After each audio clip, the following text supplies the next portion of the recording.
Game 2 in Dunmore. The Bucks in Carbondale area scoreless in the second, but Michael Igo takes off on this 31-yard gainer. He goes all the way down to the Chargers' 35-yard line. On the very next play, Brett Triccolo gets the call. He breaks through the front, down the sideline, then check the great move to sidestep the defender. Touchdown and a 7-0 Dunmore lead.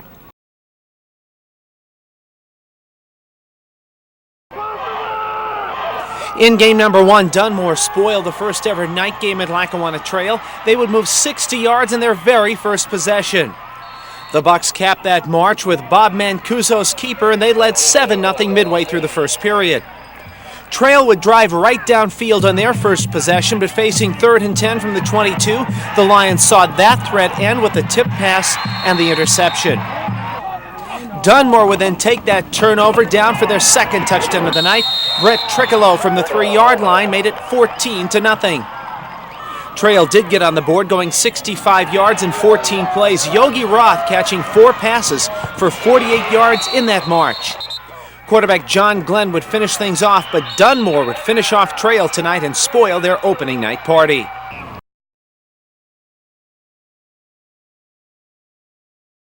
At Dunmore, the first half belonged to running back Brett Triccolo. This 32-yard run over the right side would be his 3rd touchdown of the first half, and it gave the Bucks a 21-0 lead over Western Wayne. Next possession, Triccolo would take charge again. He breaks through the Wildcats' defensive front and will pick up 42 yards on this carry. Triccolo with over 200 yards on the ground in the first half alone. And that long run would set up his 4th touchdown of the half. Dunmore running the record to 6-0 with a 42-0 win over Western Wayne.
We start at Mid-Valley, next door neighbors, Mid-Valley and Dunmore going at it. The Bucks using a couple of big first period plays. Brett Triccolo dashes 29 yards around left end on this play.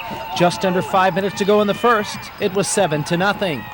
The Bucks would get the ball back, and from the 32-yard line, Triccolo would again get the call. He bounces off the center of the pile and then all of a sudden comes out of the pack and into the picture, turning into a foot race to the end zone, which he will win. Dunmore stays perfect with their win tonight over Mid-Valley.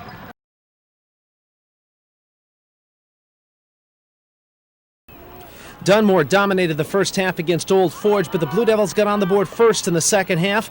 Ryan Marsica with the pitch. He goes in from 25 yards for the touchdown. Another big night for Bucks running back Brett Triccolo. This 49-yard run in the third period was his 5th touchdown of the game, and it made it a 49-6 ball game. The Bucks would add another late in the 4th period. Sophomore fullback Jason Cuff gets the call on this play. He gets the corner and goes 38 yards all the way down to the Old Forge 5-yard line. 2 plays later, it's Brian Weber on the keeper. Dunmore finishes the regular season unbeaten, 56-12 over Old Forge.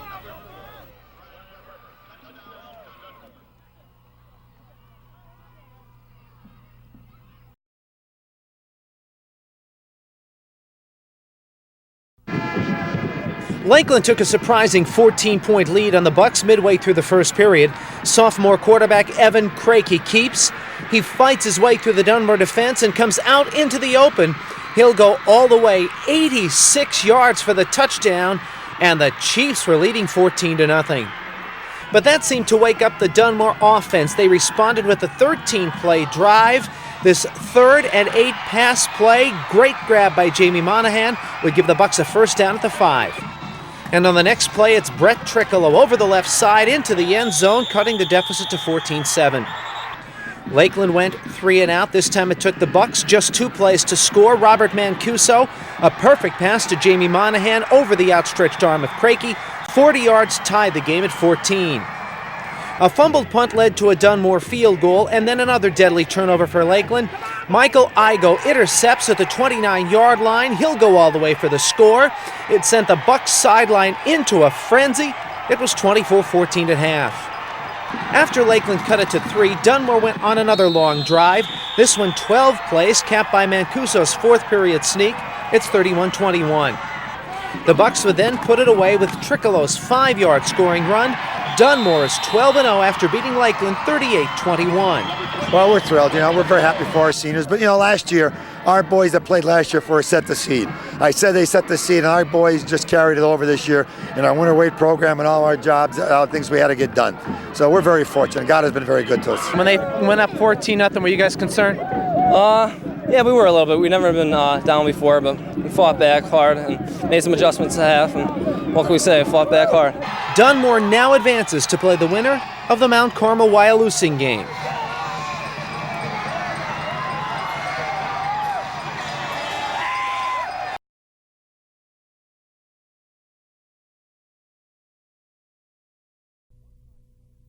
A 1-yard plunge by Veach to make the final score 22-0. The defending state AA champs are on their way to the Eastern title game. To shut out a team like Dunmore, we knew they were a fine team coming in with an outstanding back, and they had some nice size up front. But as the year has gone on, we just continued to improve, and that's what I got to admire about these guys. They stuck with it when the times were tough, and as I said, now we're going to Eastern Final and representing the East, so we're excited about that. Playoff experience helps a lot. Dunmore didn't have that experience, and I think that we kind of had it, and we had the advantage over them. Even though we had 3 losses, the 3 losses are a little bit deceiving. The loss was Dunmore's first of the year. Mount Carmel advances with their 10th victory against 3 losses.